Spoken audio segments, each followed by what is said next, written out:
ప్రభాకర్ రావు గారు అమెరికా నుండి ఒక లేఖ ఏసీపీ జూబ్లీహిల్స్కి రాయడం జరిగింది. విచారణకు నేను సహకరిస్తాను, కానీ అనారోగ్య రీత్యా నేను విచారణకు ఇప్పుడు ఇండియాకు రావడం లేదు, ఆన్లైన్లో నా విచారణ కావాలంటే చేసుకోవచ్చు అనేటటువంటి సమ్మతితో కూడినటువంటి ఒక లెటర్ సోషల్ మీడియాలో వైరల్గా మారింది.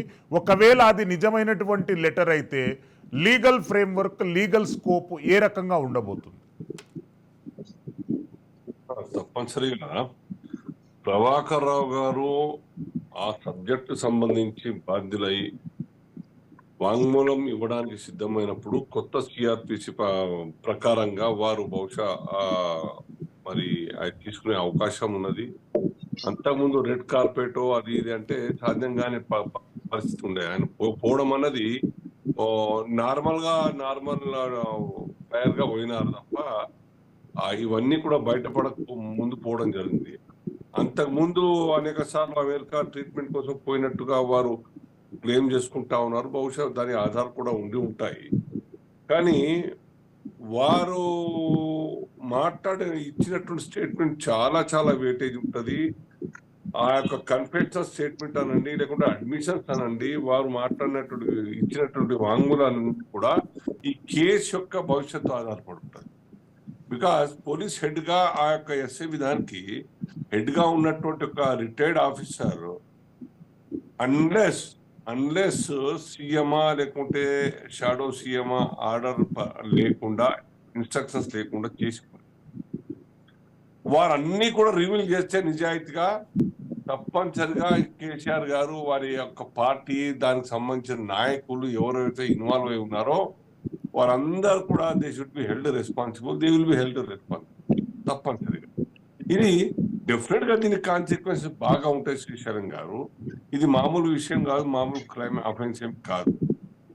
ఇది చాలా సీరియస్ గా పోలీస్ వాళ్ళు అన్అఫిషియల్ గా చేయడం అంటే, ఇప్పుడు ఇది మళ్ళా ఇండియన్ టెలిగ్రాఫ్ యాక్ట్ ప్రకారంగా కూడా తప్పనిసరిగా కేంద్ర ప్రభుత్వం ఆ యొక్క పర్మిషన్ రాకున్నా రాష్ట్ర ప్రభుత్వం పర్మిషన్ ఇవ్వాల్సి వస్తుంది. ఆన్ పేపర్ లిటరల్ గా వాళ్ళు ఇవ్వాల్సిన అవసరం ఉంటుంది. ఇవన్నీ చూపించగలుగుతారా? గవర్నమెంట్ అడ్మిట్ చేస్తారు.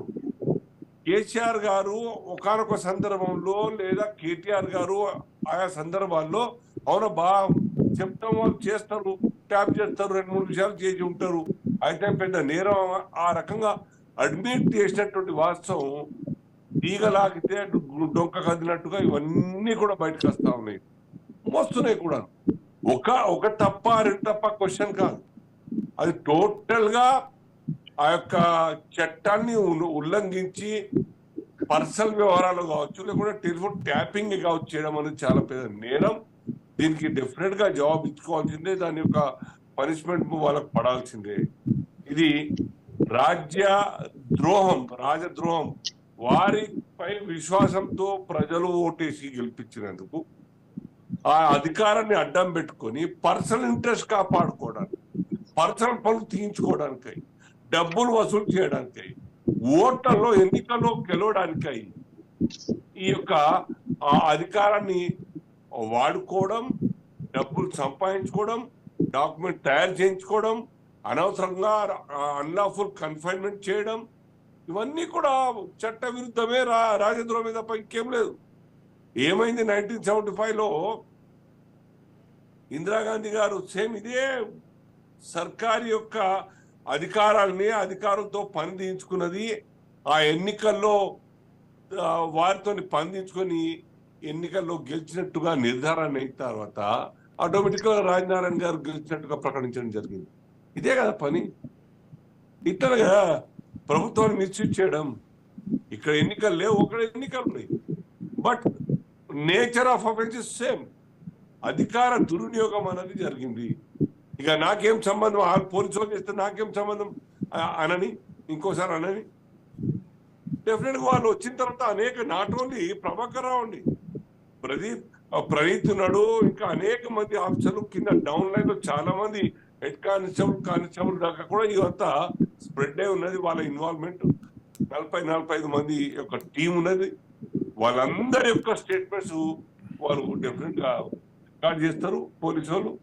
కాంగ్రెస్ గవర్నమెంట్ చాలా సీరియస్